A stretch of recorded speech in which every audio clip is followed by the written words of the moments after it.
আল্লাহ কুরআনের মধ্যে বলেন ওয়াযকুর ফিল কিতাবি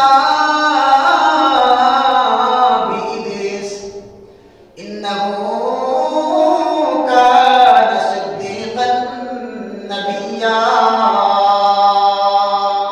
আল্লাহ রাব্বুল আলামিন বলেন হযরত ইদ্রিস আলাইহিস সালাম একজন সত্য নবী, উনি জলিলুল কদরের নবী, বড় দানের নবী। ইদ্রিস আলাইহিস সালাম 4 নম্বর আসমানের মধ্যে সাক্ষাৎ হয়। আল্লাহর নবী ইদ্রিস আলাইহিস সালাম এমন একজন নবী, যখন জান্নাত দেখার জন্য দুনিয়া থেকে গিয়েছিলেন, জান্নাতের ভিতরে প্রবেশ করতে পারেননি। যখন জান্নাত থেকে এবার আসমান পাড়ি দিয়ে দুনিয়া আসবেন, 4 নম্বর আসমানে যখন আসলেন, এবার মালাকুল মউত আজরাইল হাজির হয়ে যায়।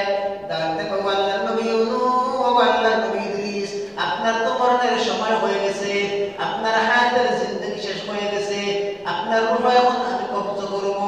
আমার পানের ভাইরা, ওই জায়গায় 4 নম্বর আসমানের মধ্যে আল্লাহর নবী ইদ্রিসের রূহ কবজ করা হয়। অনেক মতানৈক্য আছে এই রওয়ায়াত কুরআনিয়া। আল্লাহর নবী ইদ্রিস আলাইহিস সালাম 4 নম্বর আসমানের মধ্যে আছে। এই জন্য এই দুনিয়ার জন্য এখন পর্যন্ত ইদ্রিস নবীর কবর কোথাও পাওয়া যায় না। এরকম সুবহানাল্লাহ। আমার ভাইরা, আল্লাহর নবী ইদ্রিস আলাইহিস সালামের সাথে যখন নবীর 4 নম্বর আসমানে সাক্ষাৎ হয়, আল্লাহর নবী যখন 5 নম্বর আসমানের মধ্যে গেলেন, সাক্ষাৎ হলো হারুন আলাইহিস সালামের সাথে। যখন 6 নম্বর আসমানের মধ্যে গেলেন, সাক্ষাৎ হয়ে যায় বনি ইসরাইলের দামি নবী মুসা আলাইহিস সালামের সাথে। যখন নবী আমার 7 নম্বর আসমানে চলে যায়, সাক্ষাৎ হয় ইব্রাহিম নবীর সাথে। আল্লাহ নবী আবার 7 নম্বর আসমানের মধ্যে গেছে। 7 নম্বর আসমানে যখন নবী চলে যায়, এবার আল্লাহ নবীর সামনে একটা বাহন আনা হয়, যার নাম হলো রফরফ।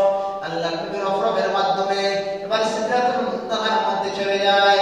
আল্লাহ নবী সিদরাতুল মুনতাহার মধ্যে চলে যাওয়া মানে আল্লাহর নিকটবর্তী হয়ে যাওয়া, মানে আল্লাহর পাশে চলে যাওয়া।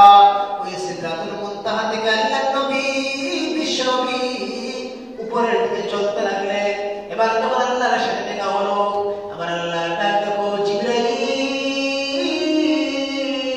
আমার বন্ধুর মনের মধ্যে অনেক কষ্ট, যাও আমার বন্ধুকে জান্নাত দেখাইয়া আসো। সুবহানাল্লাহ। আল্লাহর নবী বিশ্বনবী যেই মাত্র মেরাজের রজনীতে জান্নাতের মধ্যে চলে যায়, আল্লাহর নবী জান্নাতের ভিতরে যেতে পারে না। নবী জান্নাতের দিকে তাকায় দেখে জান্নাতের মধ্যে তো সুন্দর বালাখানা আল্লাহ বানাইছেন। ইউরা মিন যুহুরিহা ওয়া ইউরা মিন বুতুনিহা। জান্নাতের বিল্ডিংগুলো আল্লাহ এমন ভাবে বানাইছে যে বিল্ডিং এর বাইরে থেকে ভিতরের অংশ দেখা যায়, ভিতর থেকে আবার বাহিরের অংশ দেখা যায়। এমন সুন্দর জান্নাত আল্লাহ বানাইছেন। আল্লাহর পয়গম্বর বিশ্বনবী এবার জান্নাতের নাজ